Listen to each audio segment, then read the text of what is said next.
Hey, what's your problem? You have business problems? We have business solutions. Not guaranteed. Well, maybe. Yeah. Life is a fight. It is. In business, every day is a fight. So true. So, hey, what's your problem? Yes, thank you, John David Wells, the big old voice guy for the What's Your Problem program here in the Thompson Station area, coming to you semi-live from the J2 HQ. Having a lot of fun. Why is he the voice guy? A lot of people ask me that. You're a voiceover guy. Why do you have somebody else doing your voiceover? Because it sounds weird when you introduce yourself. Okay, I did that on another podcast. I'm like, hey, I'm Jim. I'm introducing Jim. But whatever, it worked. So I didn't hire him. He actually was graceful enough to do it for me. John David Wells. Check him out, The Wells Report on Facebook. All right, the What's Your Problem podcast is a podcast for Middle Tennessee business owners and professionals who have the thing. It's always something in their business that's keeping them up at night. And as soon as you realize it's always something, it just kind of gets better. That's my experience. For some people, maybe not, but we'll figure that out. This is a video and audio podcast. Check us out at whatsyourproblempodcast.com. Follow along, be a share bearer. Sharing is caring. And rate us. Apparently, I should be asking for 5-star ratings. Nothing else. Let me know if you can't give us a 5-star. Let me know how I can get you to give us a 5-star, barring any checks in the mail or anything like that, or bribes. I am your host, Jim McCarthy, with JimMcCarthyVoiceovers.com. And today, coming from Nolensville, Mr. Nick Heiter. How are you, sir? Man, I am great. It's a pleasure to be here, and I'm excited to hang, dude. Let's do a little chit-chatting. Chit-chatting, man. And if you're a follower of the podcast, you know we always kick things off with the Random 5, brought to you by it'syourshow.co. Check us out. Mr. Heiter, the Random 5 is a way for us to get the energy flowing here. Let's do it. Okay. 5 completely and utterly random questions. All right. I'll give you 5 random answers then. They are truly random. If there's kind of a weird question, to say pass. All right, question number 1. I'm a radio guy. I forget how to count, so bear with me. What annoys you most about the in-groups you are a part of? What annoys me most about the in-groups that I'm a part of? That they're closed. Like they stayed in there. Like they need to let more people in. They're too small. They're not growing fast enough. There you go. That's one thing not to like about them for sure. Question number 2: do you like documentaries? Why or why not? I do like documentaries. I like the realness of them. I like the history. I like to learn. I did not like documentaries until I maybe reached the age of like closer to 40. Probably. Oh, really? Yeah. You heard that word? It just wasn't a word you were excited to hear as a kid, you know? Hey, let's Netflix and watch a documentary. That's and chill. right. That's documentary right. And chill, because it's such a major turn on, right? Question number 3. What was the last time you went to a movie theater? Last time I went to a movie theater was probably just a couple months ago. What'd you see? Let me think about that. What was one of the first ones to be theater release only that my son would have wanted to see? I don't know, but I can't remember. But it was, it wasn't that long ago. But we've watched so many, since then. But it was one of the Top Gun. That's what it was. Yeah, it was Top Gun. That was a good movie. Top Gun 2 was great. Yeah, I went and saw that twice in the theater. Oh my gosh, it was amazing. I don't even do that for Marvel movies. That's right. It's crazy. And as you can see, I'm a fan. Let's see, question number 4, I think. Like I said, I forget, I gotta lose count. I've already lost count, too. Yeah, we'll go number 4. Do movies have the same power as books to change the world? Sure. I guess it depends on the person that's taking in the information. So I know that I retain from experience, not necessarily from reading the words, right? So for me, I have to hear it too, to be able to truly apply it the fastest. So I guess it depends on the person. You're more of a, what do they call that? VAC, visual, audio, and kinesthetic. The absorbing of information. Yeah, you know, it's like I repeat it back to myself, and if I read it, there's a missing step, maybe. Yeah. All right, so question number 5. Which do you prefer, books or movies? I would say... Definitely a movie video guy. Yeah. Listening, you listen to audiobooks. I do. I love listening to audiobooks. What's the latest one you're listening to?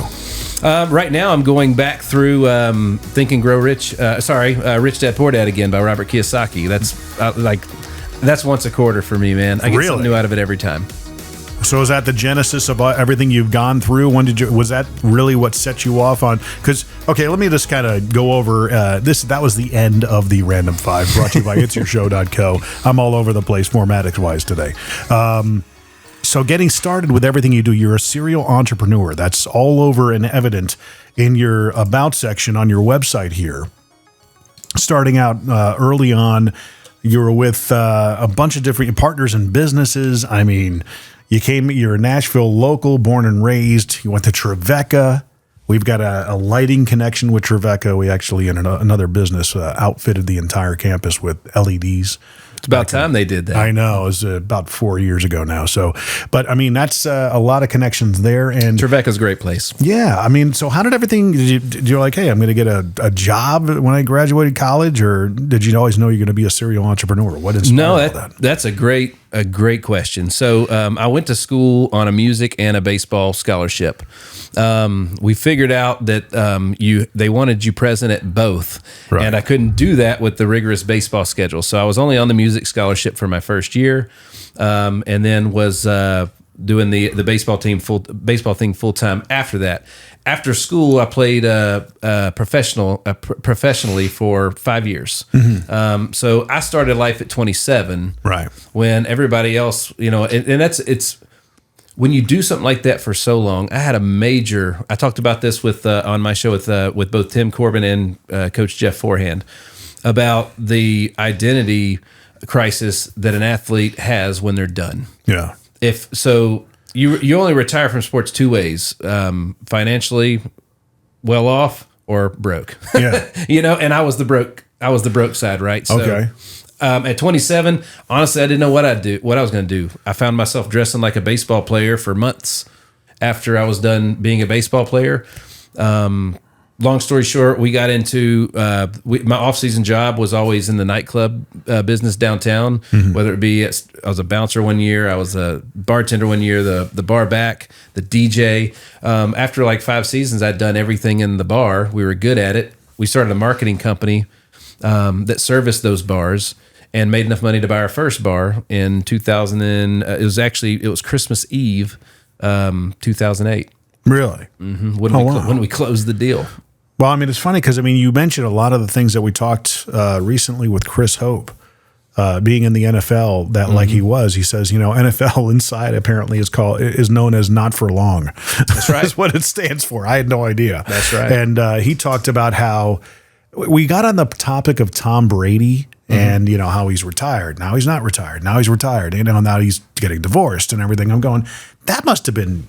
If I would have had to take a gander and a guess, she must have been like, dude, pick one already, for God's sake.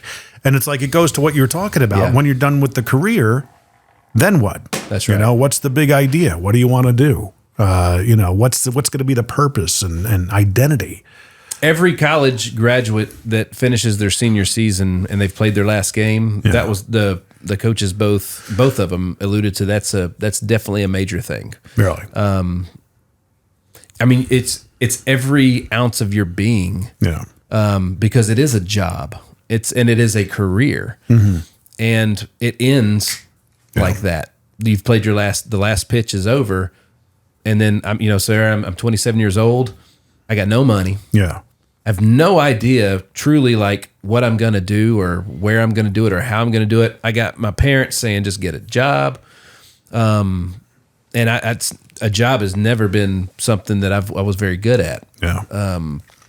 So it was tough. It took me 6 months, and then into the nightclub industry. When I got out of that, same thing. It took me a while to transition out of that. I looked in the mirror one day and I was like, I still look like Kevin Federline here. With the affliction stuff and everything else, and that's not cool. So it's been a constant journey of reinventing yourself. Always looking to the future.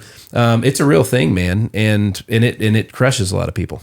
And it's funny because going into professional sports, one would seem on the outside that financially you're going to do just fine. just depending on how you manage your money, I guess. Yeah. The first contract that I signed was for $650 a month. Oh my goodness. Yeah. Oh yeah. So what league was it? Like the lowest level in professional ranks, right? So I have a nerve thing that honestly I have no problems out of it today. Yeah. There's been one bad episode. That was when we found out that I had it, and that was always like a red flag as far as risk goes from a big investment. That's assuming that I was good enough to have it anyways. I'll say that I was, but who knows? That was never even on the table for me to get that big, they call them bonus babies. You get the big signing bonus. That was never going to happen for me. Maybe it's because of the nerve thing. Maybe it's not. We'll never know. But I was at least good enough to play at that level and whatnot. So, well, at the time, was it like, man, it was a heartbreaking for you? You had to figure out something else to do? Honestly, I was so green. Like, I retired on my own terms but normally when you retire from something, you're retiring to do nothing. Right, yeah. So I retired from sports, and quite frankly, I just got tired of being broke, and I was gone 9-10 months out of the year. So for 5-6 years, every summer holiday, every barbecue, 4th of July, everything I was never with my family. Right. So it was hard to maintain any type of relationship. So at 27, I just kind of got tired of being broke, and just like, again, it wasn't like I'm done. It was like, I think I'm done. And I was kind of always going back and forth. So I milked that for a good year. It sounds similar to my story in radio. I got tired of being broke. That's right. We had a single income, scenario for 15 years. And I was like, okay, we gotta be a big boy now. You turning 40, Jim. Come on. Well, and now the business experience and expertise that you have now, if you had that back when you were doing radio, it would probably been a different story, right? It would have been. I was there. I was just glad to play, man. Yeah. So until you got it out done, of your system, though. I did. Right? I didn't treat it like a business, and it's 100% a business. Yeah. Yeah. I was just a player, man. See, I guess with the NFL, it's a lot different. You get the signing bonus, and it's like, instant millionaire, if you're a player. And Chris and I talked about that. We talked about how Shaq got his first big signing bonus when he became a professional ball player. He got $1 million, and within, probably a couple of weeks, he spent $650,000, of that bonus, not taking into effect that, I've got to pay taxes. That's right. And what you have left, and then some, is probably what you owe the government. That's right. Now you're back to square one. That's right. And he's like, I will never again do that. That's right. It's like, I bought myself a car, I bought my dad a car, I bought my mom a car, I paid for some condo in Miami for the rest of the year. And it's like, that's right. Push. That's right. Nothing to show for it except cars that are losing value. That's it. But so moving on from that, Chris and I even talked about, that's something you should I'll make that connection if you want to have him on. That'd be great. I'd love to have him. He's an amazing speaker. Just talking about the purpose aspect of it. What did you, getting it out of your system with baseball and then getting into something else, how did that look? How did that happen? You were in the nightclub industry at that one point, and I learned how to quit things, and I've never been, quitting was never something that was frowned upon in the house I grew up in. However, beginnings hide themselves in ends, right? So the end of something is the beginning of something else, and that's when you quit something, right?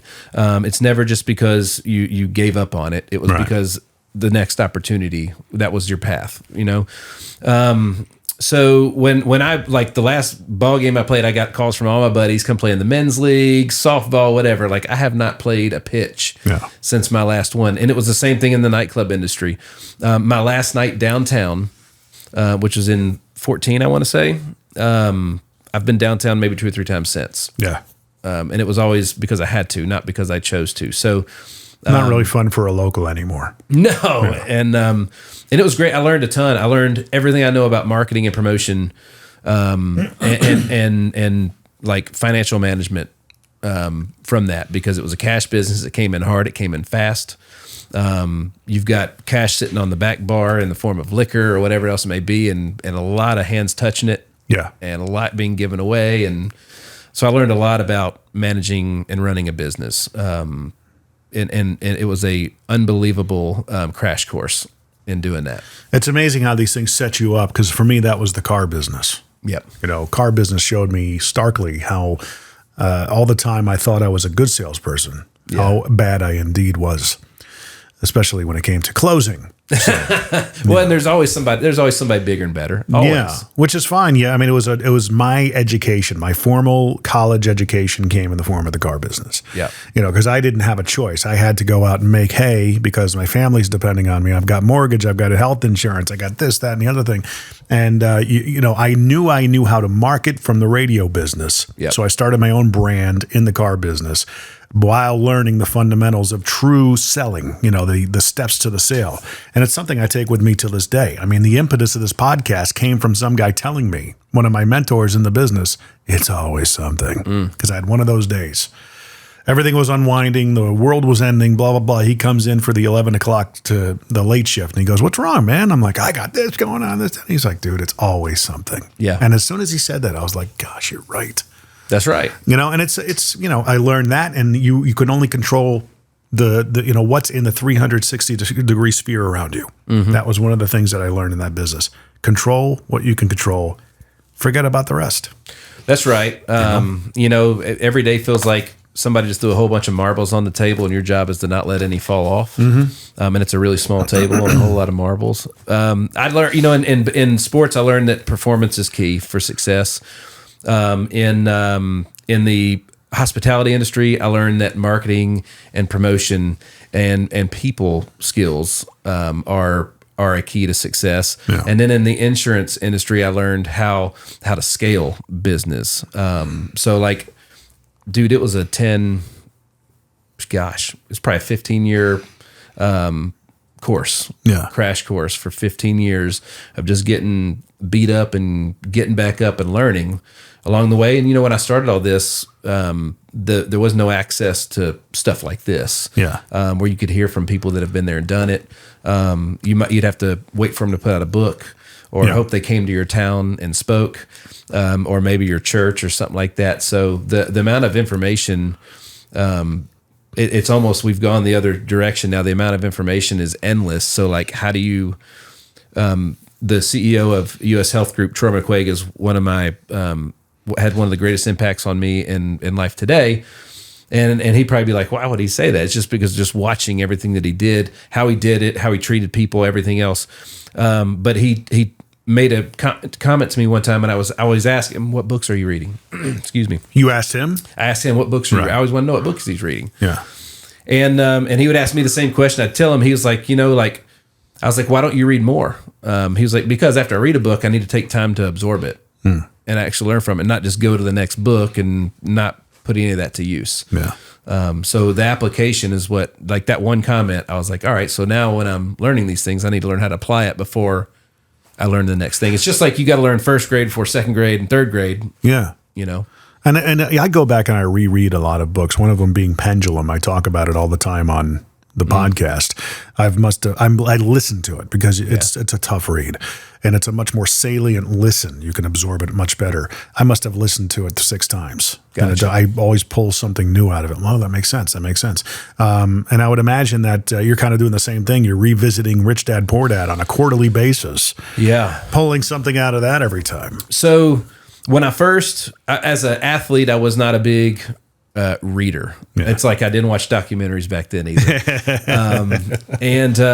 It was when I got into the insurance space. I didn't read in the nightclub business either. Back then it was all about understanding the cosmetics and the acts and who to book. And, there wasn't a lot of, I didn't see the value in learning the business fundamentals back then. So when I got in the insurance space, people started introducing all these great books to me and great speakers and influencers and people that have made great impacts. And one of the first books that was introduced to me was Think and Grow Rich. Mm-hmm. Read it, got a lot out of it, loved it. But there's a follow-up to that called The Strangest Secret that's an audiobook only. It's like 45 minutes long. That's it. Mm-hmm. In that, The Strangest Secret, there's basically an exercise to get an index card, write 10 of the easiest things, like 10 goals that are the easiest things you can accomplish 30 days in a row. Right.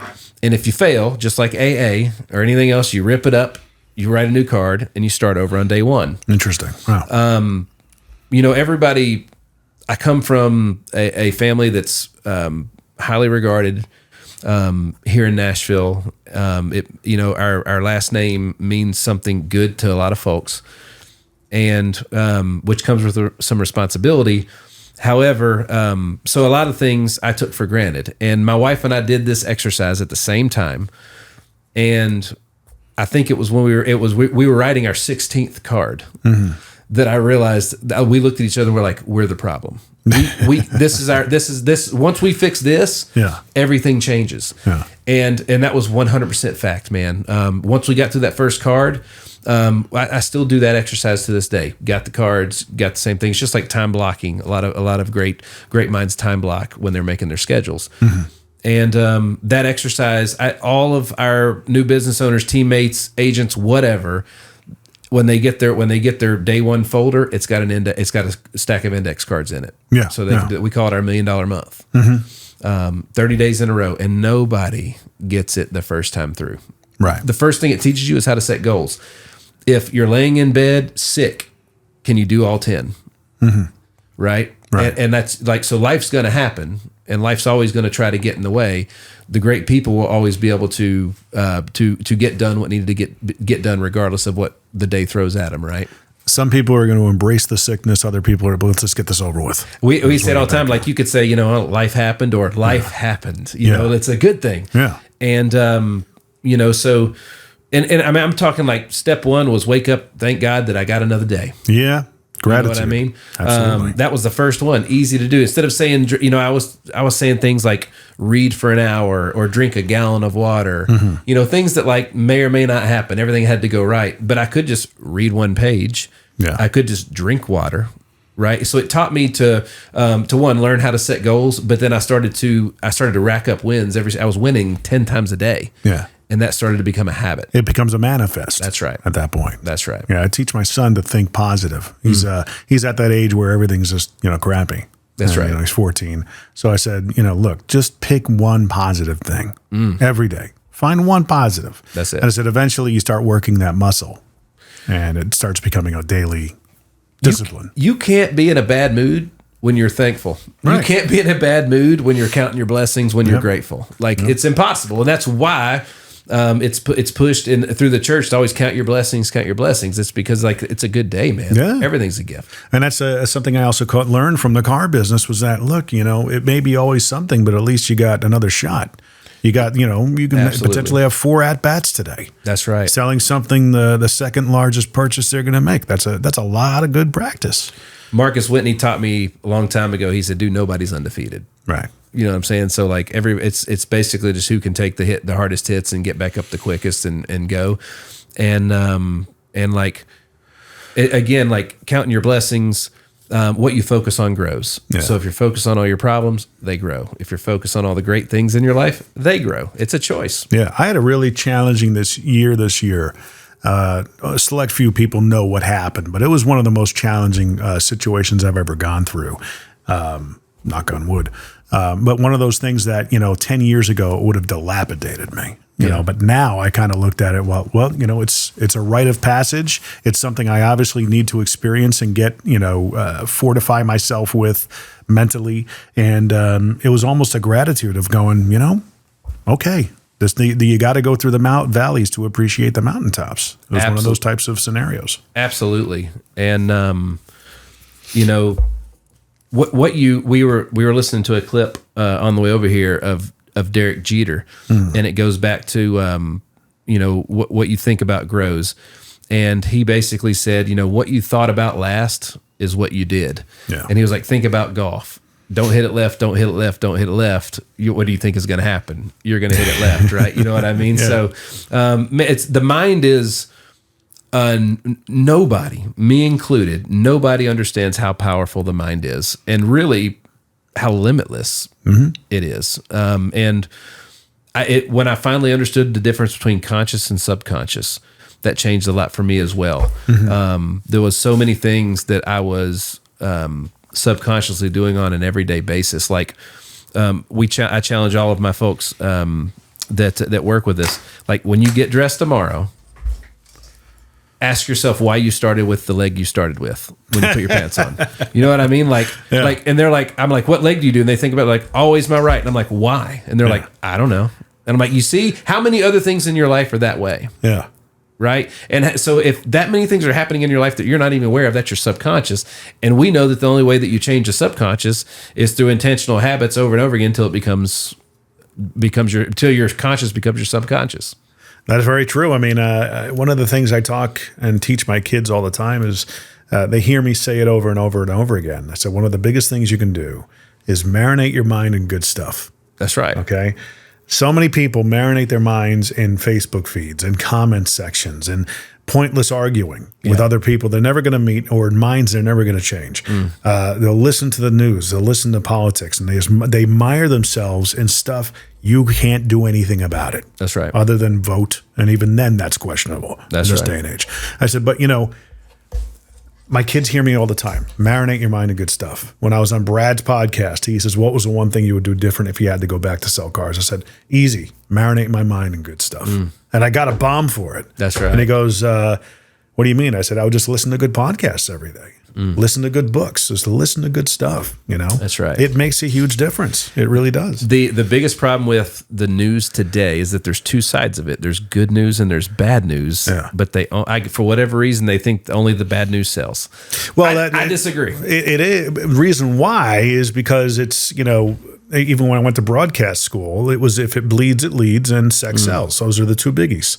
Anything that creates drama, because that's what people are attracted to. Yeah. Now you can have a breakout news service, if you will, and that's why you can pick and choose your feeds these days as to what you want to see.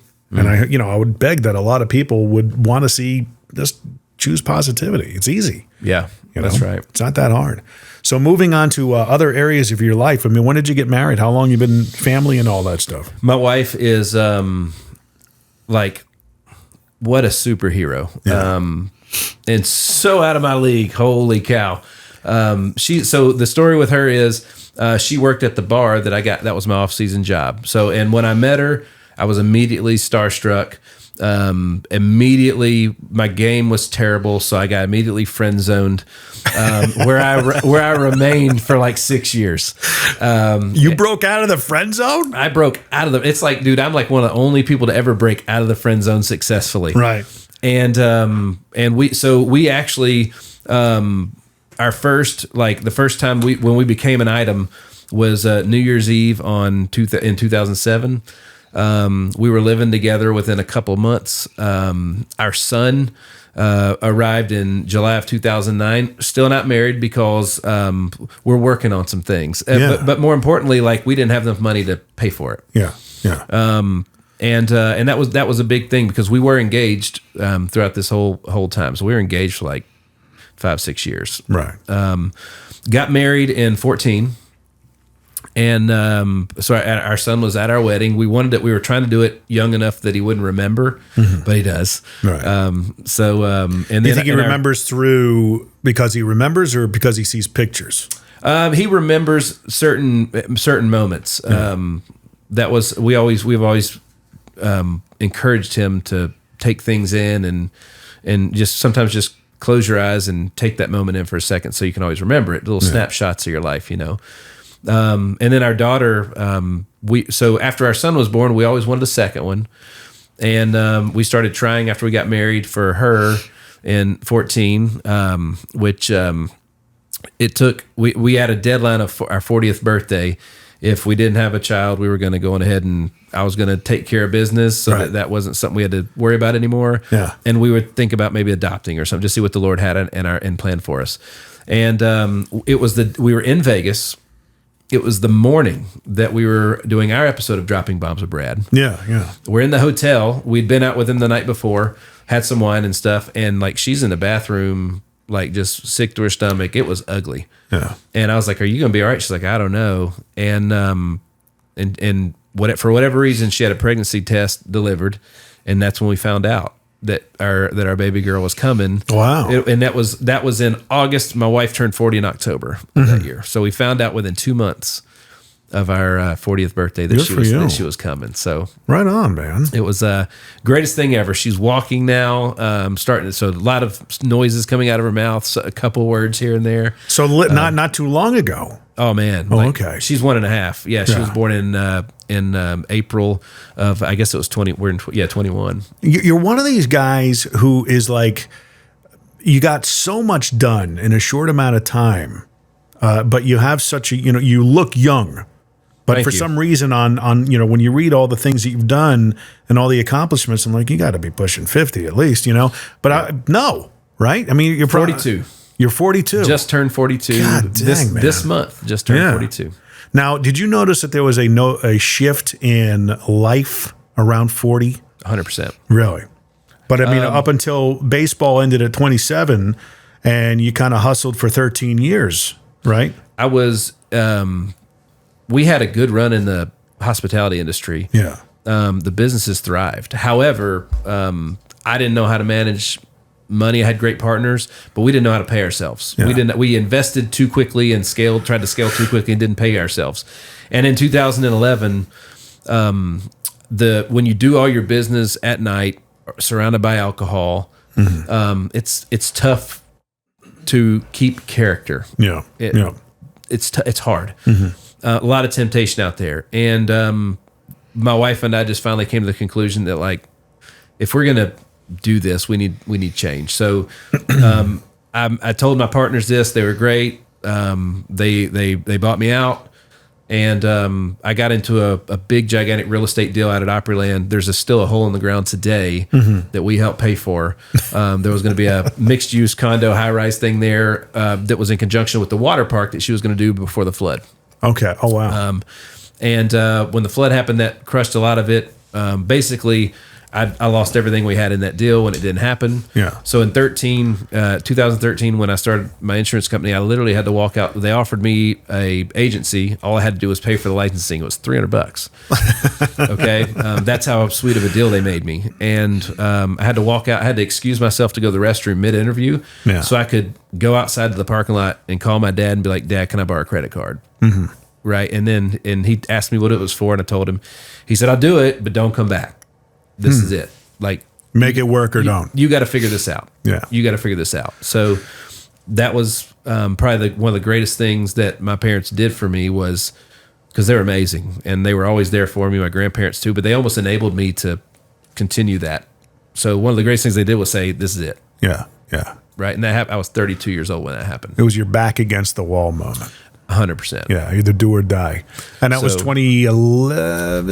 That was in 2000. That was 13 when I signed the contract for the insurance agency. Yeah, I mean, my life was vastly changed around that time too. 2013. I was pushing 40, late 30s at that point. Got out of what was my comfort zone in radio. Got into the car business where it was just, you got to perform or you don't eat. That's right. With everything on the line. Fast forward 2 years later. Now, this is where I took all the information given to me, all the education I received, and then making it happen in my own business, doubling down on my talents. Yeah. Because there was a point where between radio and the car business, I thought for a second, I'm like, you know what? I can make the voiceover thing work. The audio production, I feel like I need to do something first. It doesn't feel all the way right. And my wife was like, you need to go sell cars and make some money now because we're, falling behind. Oh, okay, and that's what we did. So when that all came to an end, I took another job briefly for about 9 months, and it just wasn't a fit. And I came in one day and, hey, here's your last paycheck. And it was March of 2016, the first day of March. I'll never forget it. My wife was planning a camping trip. I called her up and said, cancel the camping trip. She's like, why? I said, I just got let go. Well, what are you going to do? I said, I'm doing my own thing. And she goes, well, what about a job? I said, having a job or going after a job is a plan to fail. It's a backup plan. And I said, I'm not doing that. Stability's created, and a job, somebody else being your boss, somebody else, like if you don't own the company, you work for. That's not stability. That's right. I mean, because they can take it from you like that. It's the biggest form of risk, and a lot of people don't realize it. That's right. I said, I'm tired of people telling me how much I can make, when I got to be here, when I could take a vacation. I said, he says, what about Disney World? We had a trip for Disney World planned in May, and I said, we're going. How are we going? I don't know. That's right.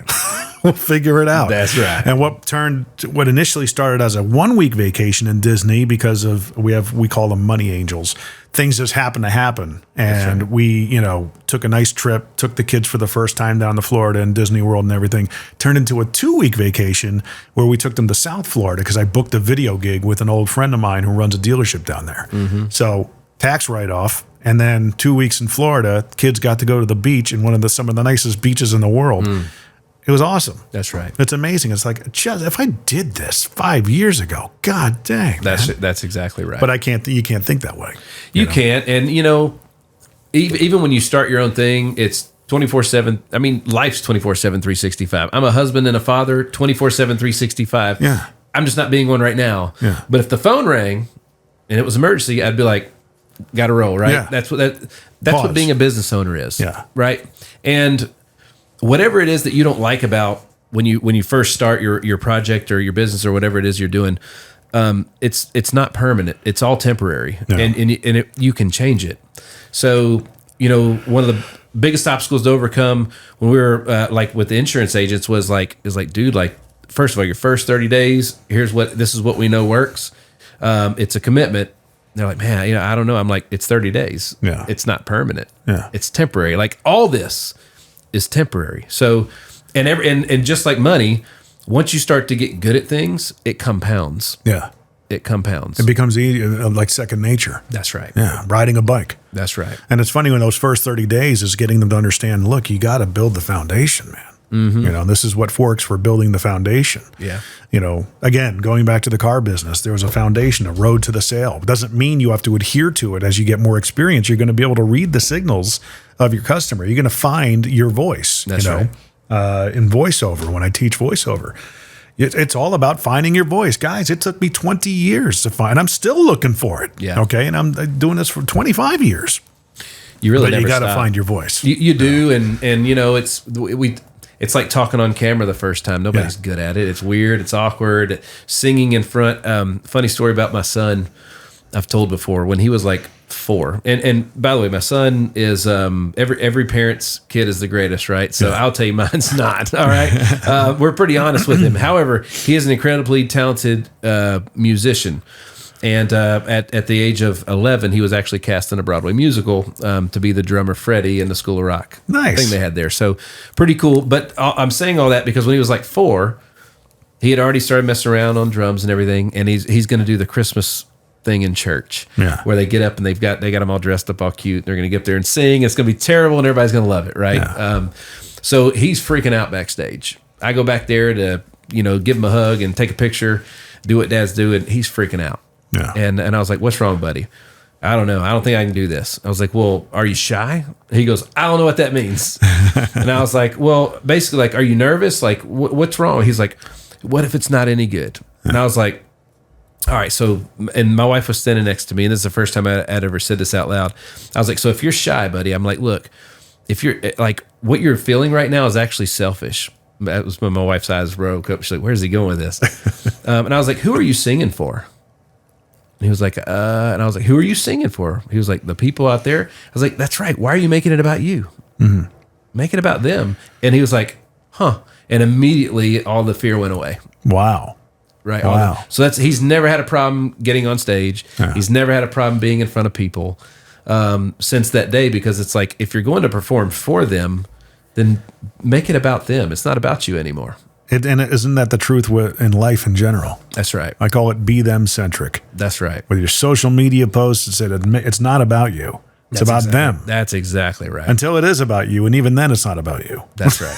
That's you right. You know what I mean? That's right. I mean, that's kind of what, are you a big fan of Vaynerchuk or anybody like that? Who do you follow these days? All of them. There, you can find something great in most. Yeah. In just about everybody. And I learn from everybody, including what not to do. Yeah. That is true. So, no, he's fantastic. All the stuff that especially when it comes to the digital marketing and social media presence and all those things, and understanding how valuable having a personal brand is. Yeah. I think those guys are spot on, and you can't.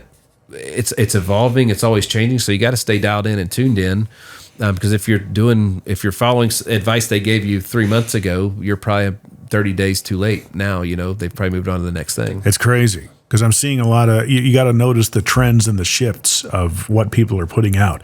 And I see a lot of, straight on pieces of content that people prepare. Yeah. And it's almost like they're reading off of a script. And I'm going, I would not champion that. I'm a big proponent of natural conversation with, a fly in the wall kind of perspective. And I see your stuff, you're kind of the same way. You want to, the camera just happens to be catching a very authentic conversation. That's correct. I like that better. We started recording just about everything. Yeah. And every once in a while we do get as you get good at it and the more stuff goes out, people start commenting, replying, or even better when they ask questions. We love it when they ask questions. Yeah. So that turned into, hey Nick, we need you look into the camera and answer these questions. And that's where those come from, which is pretty cool. And those are, but it's just like you said, some people really love those. Yeah. I prefer the ones where I feel like I'm a fly on the wall in a really cool meeting that I wouldn't have been at otherwise, and I get to see the realness of it. I love that. I guess I watch too many shows with Howard Stern. That's all he does, Yeah. And he was a huge influence on my radio career and everything. And I tell people all the time with the, how do I get, when they ask me about podcasting and success in podcasting, I'm like, look, you're in for a 3-year grind, whether you like it or not, at least. It's the same with social media. Yeah. It's 3 to 4 years of pounding it every day. Consistency. 365. You can't, there's no days off in that. But what's on the other side of that? Again, it's not permanent. Yeah. It's temporary. Right. What's on the other side of that is it's monetization. It's very lucrative. Yeah. If you just got to get there. That's it. Yeah. And that's people. There ain't no shortcut. Yeah.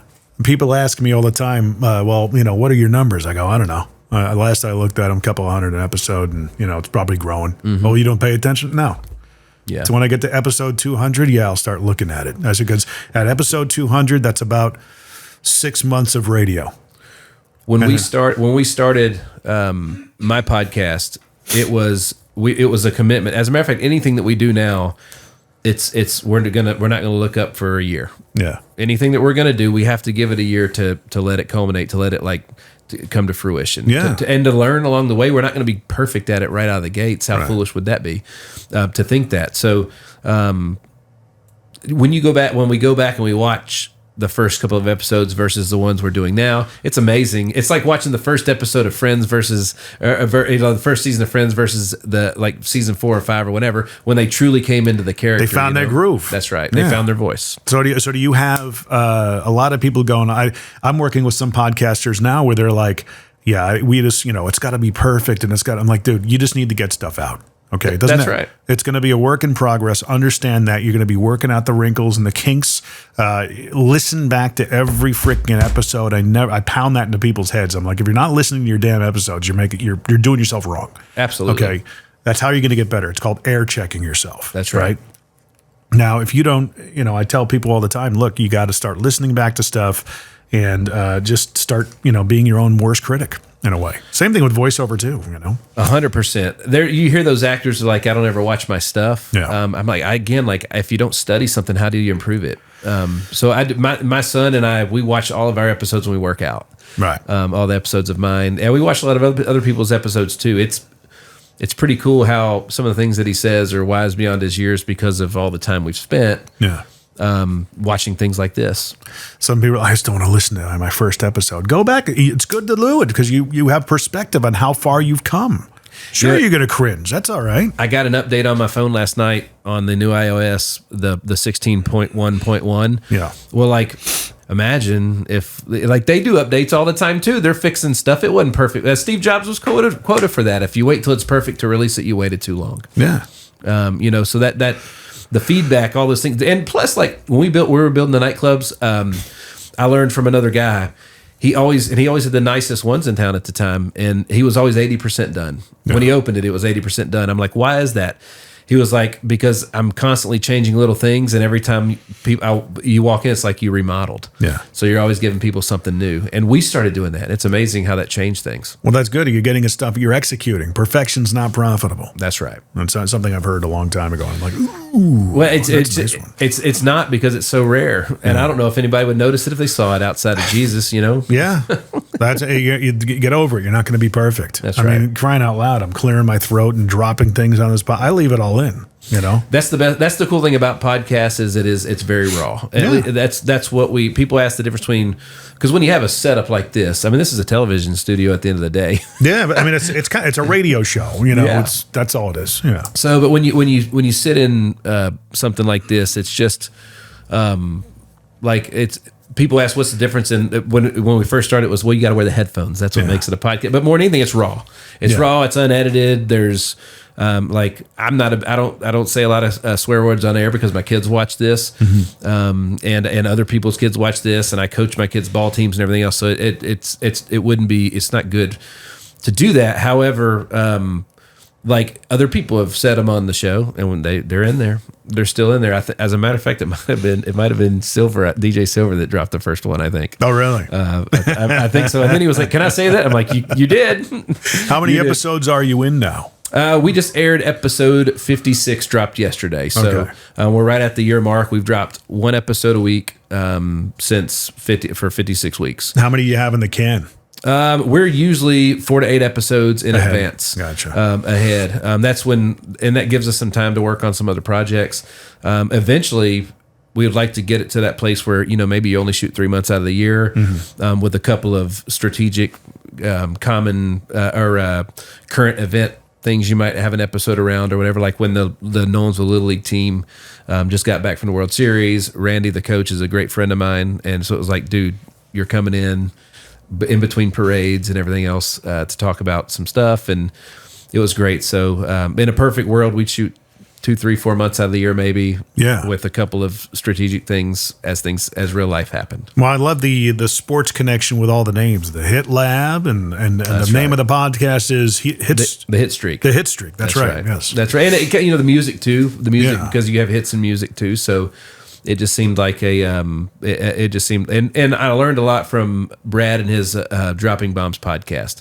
That I went there and boom, you dropped the bomb, right? So I'm like, well, what's going to make mine kind of cool? We're adding hits to the hit streak. Yeah. So we took something like that's where the sound comes from, and that helps the production team go find the cool stuff they want to make the micro clips out of and all that stuff. Yeah, you have an onboard team that's doing all that inside. We have a full blown team headed up by the amazing and talented and good looking Jim Gray, who's off camera today. He's sitting here in the room listening. That's right, but no, he heads up all that stuff. Does a phenomenal job, and it's not easy because it's an ever changing thing, and we try to lead, but sometimes you chase what other people are doing, and whatever works, man. You got to do you. That's it.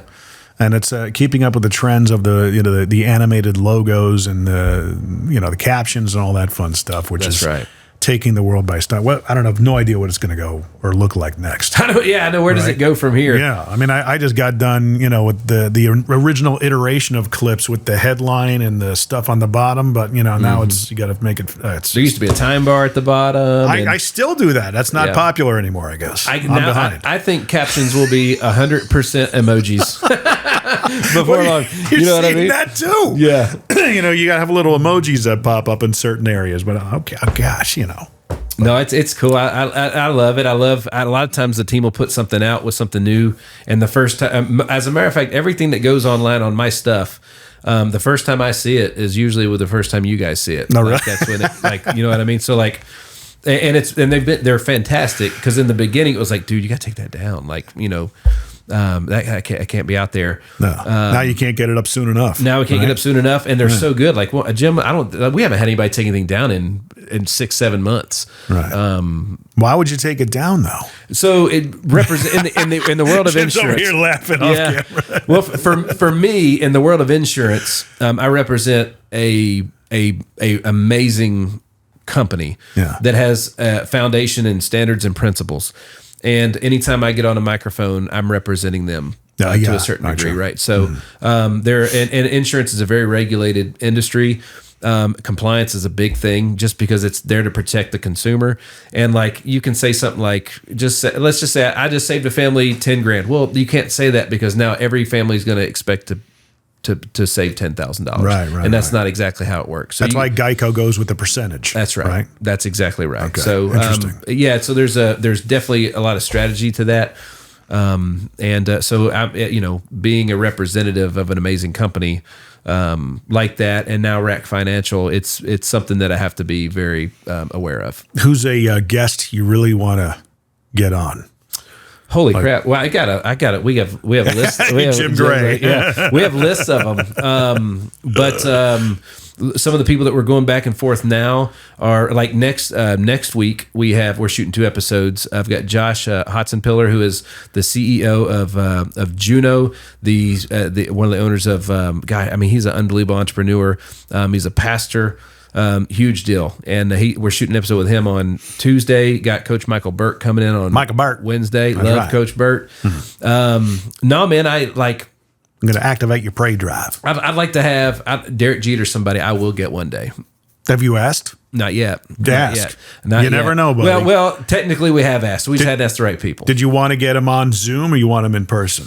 Preferably in person. Yes, but preferably in person. I'm obviously a big sports fan. I love those. I love that kind of stuff. I don't care who the president is, but I want to talk to the president on the podcast. I've asked for President Obama to be on mine before. I've been turned down twice. That's right. So it hasn't happened yet. But I ask.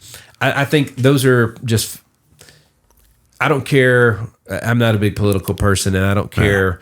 I wouldn't even talk to him about politics. I think he's a cool guy. You gotta, the amount of pressure, the amount of responsibility, just how do you even get to the top of a party like that? Like, I don't care how bad of a person you are or what, you got to have something, you got to do a lot of things right to get there. It's charisma. Absolutely. Absolutely. I mean, a lot of the things I tell people all the time, I had, Ivan Meisner he founded BNI years ago, back in the 80s. Yeah. And made him very, very successful. I reached out to him during a meeting, actually. I'm like, I'm going to see if he wants to be on my podcast. Reached out to him on LinkedIn, said, hey, I'm part of your Franklin, Tennessee chapter of BNI. Love to have you on my podcast. 5 minutes later, he says, color me cooperative. When do you want to do it? I'll hook you up with my person. We'll make it happen. People were like, how did you get him? Yeah. I asked. That's right. It's crazy. That's right. When you have a podcast, one of the virtues I talk about, I said, who do you want to meet?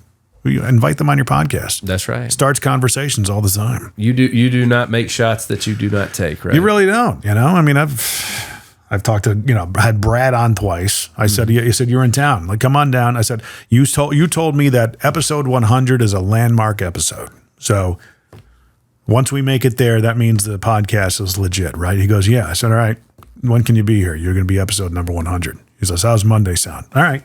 I'll make it work. That's right. Yeah. That's right. Just reach out to him. You got to ask, and you got to ask often. And then you just got to keep on asking, man. Yeah. Like, I still have yet to see an adult crawling around on the sidewalk, walking around because they're like, they fell down learning to walk as a toddler, and they're like, that just ain't for me. Yeah. They kept on doing it until they mastered it. And I think that's one of the gifts that we're given as human beings is as we're learning those skills, they take time. My daughter's been learning how to talk for months now, and still there's a lot and every day she's growing. Like, it took her a while to learn how to walk. Yeah. She fell down all the time.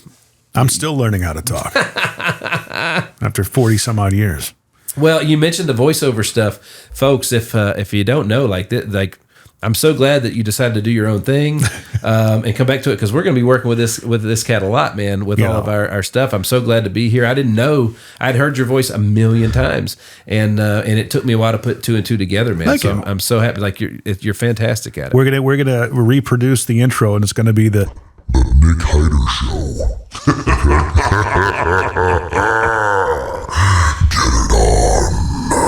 yeah. We'll do something like that. See. You gotta have a great community, man. You gotta have a great small group, dude. This is fantastic. I just have fun with this thing. Dude, I'm serious. And the true story, when we were making the one for mine, and I told you how we made that. Thank you, Ace Young. But and mind you, in the beginning, I wasn't slamming anybody that voices their own intros, because you did tell me that. I'm like, oh, he's totally thinking I'm talking about it. Oh no, it was it was 100% temporary when I did it. Yeah. It was like we had to have something. Yeah. And no, I literally sent them Brad's, said, this is what we're chasing here. Right. And I had no idea that you were the one that did it. What a small world. Well, that's a problem. I got to make myself more known. I thought I did. Mark, like we say that all the time. If you have a revenue issue, it's a marketing issue because people can't do business with somebody they don't know is there. Have you seen what Vaynerchuk said 2 months ago, or heard what he said? He was at an event, I want to say it was in Vegas, and I've had several clients of mine go to that event, and now they're like, we got to make content, especially if they're in commoditized industries. He was talking to mostly insurance agents, real estate people, mortgage people, and he goes, if you're not putting out 20 to 25 pieces a day, you're at risk. That's right. I'm going, oh my God. It's called social media. Yeah. And the more social you are, the better it will work. Have you ever had a ringer go out there with basically a nice little controversial piece of mini content that all of a sudden exploded on you? No. The pieces that have gone like viral are they were 100% just authentic and just another piece that we put out. And it's what I figured out too is like with traffic, like you almost, if you're not getting the negative feedback, if you're not getting the haters, it's not worth it. Well, yeah, and you're not reaching enough people. Yeah. Like that's how you know when you're on the right track is when you're reaching enough people that they'll take the time to complain. I just did that actually. I put out a piece, what was it, last week? Maybe earlier this week. It caught fire on TikTok. And I started getting a lot. And it was basically just a line of thought that I had for years. And my guest at the time, Jason Duncan, brought it up without being prompted. And he actually parroted it. And I'm going, dude, that's what I've been saying for years. Amen. That's right. And it was basically saying, hey, you never really truly own your house, because of real estate taxes. Yada. Mm-hmm. So we talked about it, baked it down to a 40-second clip, put it out there, did all the hashtags and everything. All of a sudden, it's just like comments, what are these guys, idiots? The keyboard warriors. Look, these guys are morons. Dude, you're missing the point. And for the first day, half a day, I was just going in there going, you're missing the point. That's not what we're saying. I understand there's a purpose to real estate taxes. I get it. We got to pay for the police and the fire departments and the roads. Was that what you're saying? The roads? Yeah, I thought gas taxes were for that. But anyway, guys, you're missing the point. That's not what we're saying. That why would I pay off my mortgage? Why would I pay the taxes? I'm like, dude, that's not what we're saying. Yeah, you don't own your house. And eventually I just stopped. Dude, I'm done. Well, they also got to understand too. I always encourage my people with it. The people that go on and keyboard warriors get nasty. Yeah. In some comments, nasty, dude. I'm like, first of all, the whatever it is that you're hearing that you just watched was a small fragment of a large conversation. Yeah. So you're probably we're probably just disagreeing on the context, not what's being said. So I always go watch the full episode and talk to me. Or I wait for people to start chiming in with everything I want to say. They're like, you're all missing the point. Thank you. You take it from here. That's right. And it's because that's why I took my watch off just now, because it's all day today. It's like buzz. All of a sudden, my Instagram version of it's taken off. Yep. I'm going, all right. Yep. First time it's ever happened to me. It's fun. I mean, it's fun, and then it's just trying to recreate it after that, So, and the fact that, that was the hardest part for us is because it was not intentional. Like everything's intentional, we're doing it, but it wasn't intentional that was going to be the one that goes. You never know. The first one that goes crazy. Yeah. And it's like, and when you start to, they start to number up, add up, and you're like, man, there's 6, now there's 8, now there's 9. Like, what in the hell do they have in common? So we can reproduce this. Yeah. And honestly, that's the hardest part is reproducing. Everybody can be great once. Yeah. It's being great over and over again, just like anything else. Rich and I, back in the day, started doing a lot of videos together. The first one we did was when I was doing more video production, intentional video production. Someone get in front of a camera. We had a high key background. I called them vidsigs, and you put them in your email signature and other places at the time that didn't exist. But basically, it was like a 3 to 4 minute video of just you being very authentic and somewhat goofy, but at the same time getting your message across. Mm-hmm. Fast forward, what are you doing putting 3 to 4 minute videos together, for crying out loud? Nobody's going to watch this. Mm-hmm. But anyway, he and I met through that. And the first video we did for him, he got so much shade. And he's like, I don't know what are these people? They all think I'm a comedian. Yeah. You don't know I'm a drummer. And I go, the fact that they're throwing shade on you isn't a bad thing. I said, you got to embrace it. That's you really right. got to run with it. I said, I call it the Howard Stern effect. I know I've brought him up several times here. I love Howard. That movie, Private Parts, is still one of my Right. favorites. You know what the scene I'm talking about then, right? Washington, D.C., he arrives there. You know, tell me about the people who like him. They listened to it for 2.5 hours. Reason most commonly given, I want to hear what he'll say next. That's Well, what right. about the people who don't like him? Well, that's funny. They listened for 3.5 hours. That's right. Reason most commonly given, I want to hear what he'll say next. Guys, Cardone even says, if you got, haters, bring them on, Donkey Kong, or That's Ding right. Dong, whatever he says. So we got to do this. I always forget. Here we go. What is your problem? It doesn't sound like you have many problems, but I know you do. What are you dealing with these days, Nick? My dreams are large, and I never can accomplish them fast enough. So my problem is living in the moment. I live in the future. I'm living. My problem is as a parent, as a husband, Being present. well, just sometimes you just gotta like. Derek Jeter talked about in his documentary about how he never really enjoyed a world championship because he was always like, well, that's done now, we're on to the next one. My wife is always reminding me, like, enjoy this moment right here, enjoy this part. So that's, as far as my personal evolution, that's something that I'm working on. How's that going? I guess you could ask her. You could ask the people we're working with. Even right now, we're working on some. We're putting together some big proposals, and we're making some pretty big moves right now. And it's what makes it worth it is what you had to go through to get it, and I have to live that. Sometimes I'm always telling people that I have to live that sometimes. And if it was easy, we'd take it for granted. We wouldn't appreciate it. And then when you do big things with big people, a lot of things have to happen to make those stars align. Well, I mean, you get the people that you get around. I would imagine you respect. Absolutely. There's got to be a tremendous amount of respect. But I mean, eventually, who are some of those people that you're kind of getting around? I mean, you have the aura of an influencer. An influencer in the making that's eventually going to start, seeing a lot more traction from that. But every influencer's got to go. You even hear Ed Milet, and he gets, fanboyish around comedians all the time. Yeah. And if I ever had the chance to talk to him, I would tell him that. I'm like, I think that's amazing. It's very humble. Mm-hmm. There's a lot of humility there. Someone of your stature, who a lot of people will be like, oh my gosh, I'm talking to you. Yeah. You still are in awe of other people, Oh, 100%. People that were mentors, I call them mentors if it's somebody I look up to and I learn from. Mm-hmm. Some of them I've never met before. You can learn a lot from. I mean, actually, I've never met Jesus in face. I mean, technically, I guess we have, right? I talk to him every day, and he speaks to me, but I've never met him. But he's a mentor, somebody that I learned from, right? So there's a lot of people, and being online, you can do a lot of those things. There's so many people, and I'll name a couple. I won't name too many because I'll leave some out. But like one of Marcus Whitney is one of the minority owners of the Nashville Soccer Club here. Mm-hmm. He was one of the original CTO of Emma way back in the day. Unbelievably talented, smart human being. Was that was the mail? Was that the email company? Mm-hmm. Okay, Yep, that's right. And so he was at the forefront of newsletters. Right. Okay, helped create them. He's a TEDx speaker. He's been he runs a huge VC company now that deals in healthcare.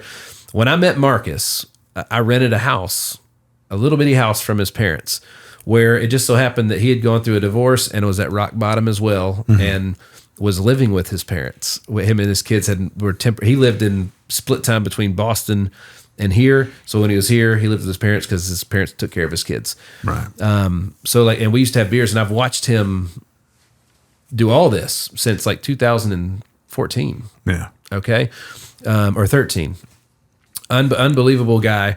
I still learn from him every single day. And, Marcus Whitney is has been a huge, him and his parents. His mom is like one of the smartest minds ever. Marcus Whitney's a big one. There's a guy that I learned how to truly utilize contacts in a phone book from a guy named Dane Lomax that most people won't know who he is. We do a lot of business together. He's the man behind the scenes, the Wizard of Oz, the man behind the curtain. I've learned so much from how to make deals move with a lot of crazy talented people. Troy McQuaig, the CEO of U.S. Health Group and U.S. Health Advisors, big mentor. I love just hanging out, and I've learned a lot from Brad Lee. I love just like that was a dude that I met him because of Dane. I didn't even know who Brad was until Dane. How long ago did you become aware of Brad? 2019 maybe. Okay. I was around the maybe same 18, time. maybe 18 or 19 is when he really started to take off. But it was because of Dane, and the first time that I met Brad in person was the day that went out to Vegas to be on his podcast. Right. And now he's somebody that his wife is an unbelievable human being. Yeah. And she seems like a sweetheart. Oh my gosh, just the best. And my wife just thinks the world of his wife. He's great. We hang out. We're supposed to be going on a cruise together in February. Nice. Which is kind of cool. So just there's so many people that if I really sat and thought about it, all my coaches, growing up, I had amazing coaches, a couple professors in college that I look back now and things that they told me back then. Yeah. It's like, oh, now I know why they said that. There's my parents, gosh, there's too many. It's funny with the people you get around coaching, and a lot of the people that you mentioned are not, well known in the community of entrepreneurs that really put themselves out there, the social media influencer, business influencer sphere.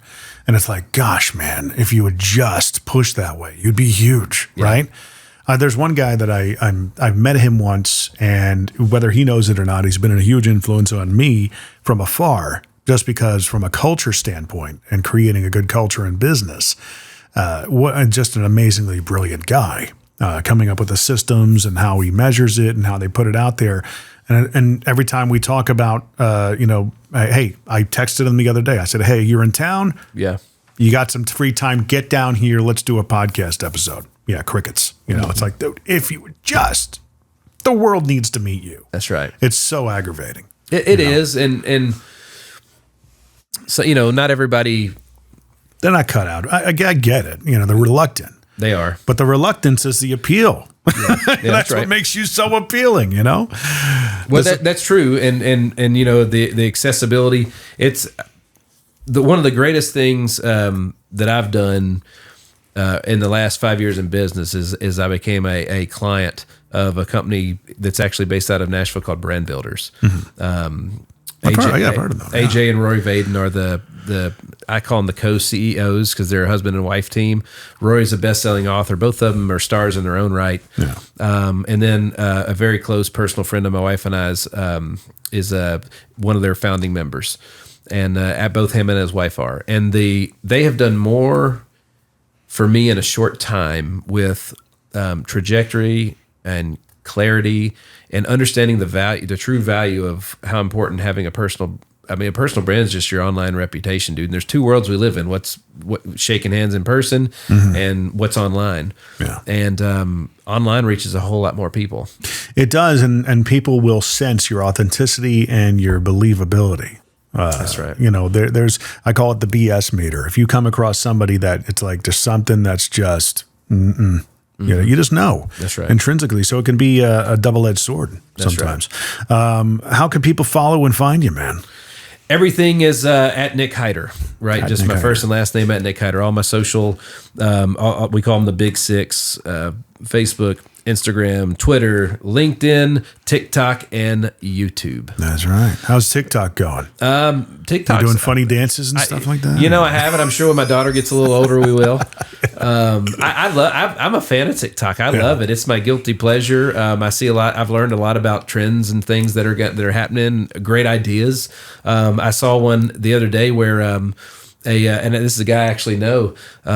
His the reel and the TikTok that he posted was actually it was him full screen, and then somehow he went small, and he was doing a FaceTime that somehow they recorded it, and I sent it to my production team, and I'm like, figure out how you did this, and we're doing it. I need this, but it was great. It was a short phone call, and I was like, that's a brilliant idea. Yeah. That's no different than a live. It was just a FaceTime call that he used as a clip. I thought that was brilliant. So I love TikTok. I think TikTok's great. There's a lot of creative people out there. That's what TikTok absolutely. tells me. And the music stuff. Yeah. That's I love. I've had more access to great drummers, seeing stuff and are you a drummer as well? I am. Yes. Okay, I knew that for some reason. I didn't bring that up. My son's very good at it. He can do more things with a pair of sticks than I can. Yeah. I still have the track record or the experience that he doesn't have yet. So but he's very, very good. We play together almost every single day. Nice. So I'm always looking for stuff to show him. And his favorite band is the Foo Fighters, which I love the Foo Fighters. So we're always studying stuff from those guys. Now it's funny that they had a tribute concert for Taylor, but never one for Neil, which is kind of rubs me wrong. That's very, very true. I hadn't thought about Eddie, that. for that matter. That's right. Yeah. That's very, very true. Did you come up on Rush and rock stuff back in the day? Absolutely. So Dad was in the country music business. He owned 3 different publishing companies for about 30 years. Right. And so I was always in the studio watching demos get cut. I saw him produce everybody from Garth to the Oak Ridge Boys. Oh, wow. When Kenny Chesney had nothing, Dad would hire him for peanuts to sing demos to help him because he trying to songwrite, and Kenny was a songwriter for Dad. Billy Dean, all those guys. Trisha Yearwood when she first got out of college. Yeah. All of them. So they were all in Dad's office all the time. It was so cool being there and experiencing that. It's funny you hear a name like Trisha Yearwood, and it's all it's a household name. Yeah. But even back then, before she became big, you'd hear it and you go, "Oh yeah, you're going to be big." That's just a name. Yeah, when Kenny got his deal, Dad and Charlie Monk were actually pitching a band. Yeah. They were like, "Yeah, we're not really looking for a band right now. We're looking. You guys are really good at finding those hillbilly cowboys, And that was when Dad and Charlie looked at each other like, "Well, meet Kenny, meet Kenny," and the rest is kind of history, Oh, really? So that was his catalyst. That was his break. That was it. Wow, very cool. We have Kenny's first ever autograph that he ever gave because my sister, Dad was like, you need to get an autograph from him at one of the number 1 parties that he just so happened to be at for somebody else. And I remember when they asked for it, he was like, why do you want this from me? And she said, because my dad says you're going to be famous. Yeah, we're going to put it on eBay someday. It's funny that we still have it. It's in like one of those old autograph books where all the pages were cut different colors and all that stuff. Back in Vegas, I took a picture with Joe Rogan. This is, when he had hair? Yeah, he had hair, and he was still, he was kind of getting into Fear Factor at that point. Yeah. And so he was becoming pretty well known, much more so than just a stand-up comic, but it's like, dude, he's huge now. Yes. I'm like, I had a picture before he was cool. That's right. I'm a Joe Rogan hipster. Joe Rogan is so that's a guy that I pay attention to that I've learned a lot from. Yeah. How to go from a comedy guy to a TV show host that had nothing to do with humor. Yeah. To all the stuff he did with MMA and turning that into the biggest podcast on the planet. Lewis House is a guy I pay a lot of attention to. Lewis House, Ed Milet, all those guys we mentioned, they're all Brand Builders clients. They work with Brand Builders. Oh, do they? Yeah. The only regret I have about working with Brand Builders is that I didn't do it like 2-3 years ago. 2-3 years sooner, I would have done what I did in 2016, 10 years before, but you got to go through what you got to go through. You got to learn. That's right. That's right. Well, there you go, man. Everything Nick Hyder. Go to nickhyder.com. Follow along, and the big 6 are right there on his website. Subscribe, listen to his podcast, the Histreak. That's podcast. right. The website is getting redone. Prepare for greatness is all I'm going to say. We were meeting about that in depth yesterday. Nice. Yeah, I'm excited for what they're going to put out. Terrific. And check us out at whatsyourproblempodcast.com. Whatsyourproblempodcast.com. Be a share bear. Sharing is caring. and let us know how we can improve this thing. And if you have any ideas locally, I like local business owners. I get hit up by people all the time. Hey, would you have so-and-so on? It's like, we'll do it on a Zoom. I don't do Zoom. This is in person. It has a different feel. It just feels better. And if they're local, if they come into town, yeah, I'll have them on. Why not? But typically anybody local, here in Middle Tennessee, that's what we like to concentrate on, because there's just a ton of good entrepreneurial energy in this town. Endless. It seems. Amazing, isn't it? Yeah. Nick, thank you so much for coming. Thank you for having me. It was an absolute pleasure, brother.